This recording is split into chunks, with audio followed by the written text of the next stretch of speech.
Well, that was stupid. Karen is a meme-sploitation thriller starring Taryn Manning as the title character, a racist stay-at-home mom and HOA leader who wants her new black neighbors gone. Oh, you wanna know how subtle this movie is? Look at the opening shot.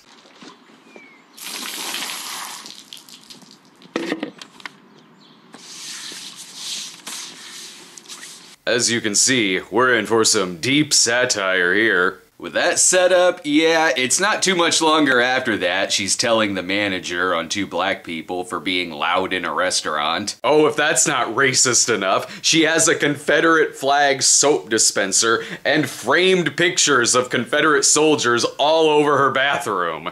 If there is something positive I could say about it though, it is Taryn Manning. She looks like she's having a lot of fun in this. She does play the part, seemingly knowing what kind of movie she's in, and isn't afraid to go over the top, to where she kinda looks and acts like how Amy Poehler would if this were a better movie. Honestly, if this were much smarter and better, I don't know if I'd change the casting of Taryn Manning. Her performance isn't afraid to go campy, and would be perfect if John Waters directed this same material. The movie plays it both ways, sometimes being satirical and sometimes being a thriller with a message, but it's not very good at both. The bad dialogue is just bad, and it's so surface level satire, social commentary, and writing that it holds your hand through the entire thing to make sure you get every statement it's making and every joke and every on-the-nose touch about it. No one talks like this. From beginning to end, it's filled with awkward lines that just explain backstories and details to the audience because the characters are so thinly written.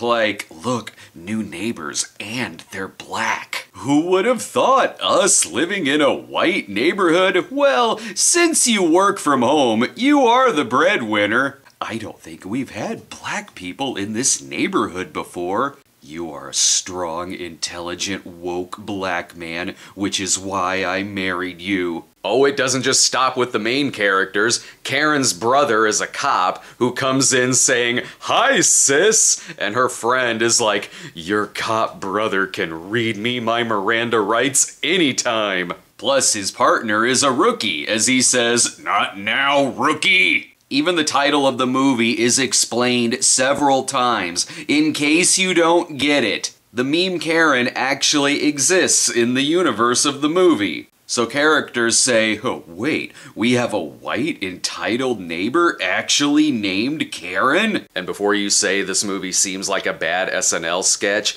in the movie they say, this seems like an SNL sketch. The Karen explaining turns into a Who's on First routine at one point, with characters saying, she's Karen, right, but what's her name?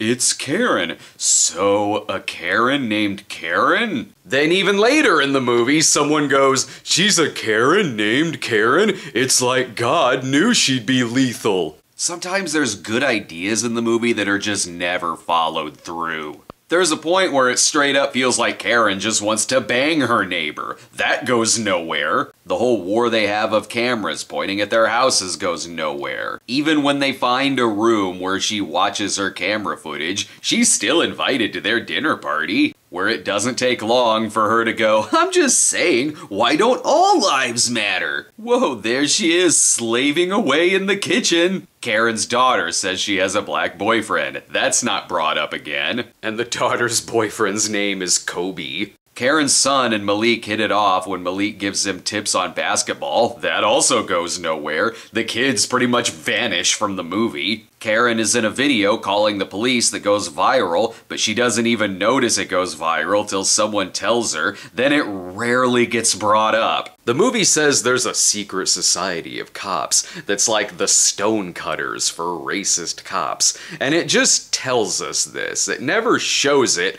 or goes back to it. Instead, though, they show us the lead racist cop dramatically drop a box of donuts as he gets a call. Whenever the movie tries to make some kind of social statement, it's strawman-y at best and about as deep as a tweet. Characters look directly at the camera to say, my mom doesn't like black people, but I'm black. The ending speech has a trumpet player next to a civil rights attorney, delivering a speech like it was made from a machine programmed to make the most by-the-numbers speech about race that you could. And the movie thinks that it's so deep that it ends with our lead characters going back inside and then turning around and looking directly at the camera. Though I can't say I was expecting the James Bond-style ending credits. In the thrillery parts, you can tell where the applause moments are, which honestly probably would have made this movie really fun to see in a super crowded theater. But when you're just watching it at home, it's pretty much just Lifetime movie material, albeit with a lead villain that has potential to be memorable, but is stuck in a movie that feels like a spec script got filmed. I'll give the movie a D. Maybe it'd be fun with some drinks, but if you want a very similar movie that's much better made and even more unintentionally funny, The Intruder was a lot more entertaining than this. And really, this is the kind of material that I wish the makers of Maw did. I feel like they could have sunk their teeth into this film. Stay tuned this week for more reviews, including Ted Bundy, American Boogeyman. I can't wait to talk about that one. See you next time.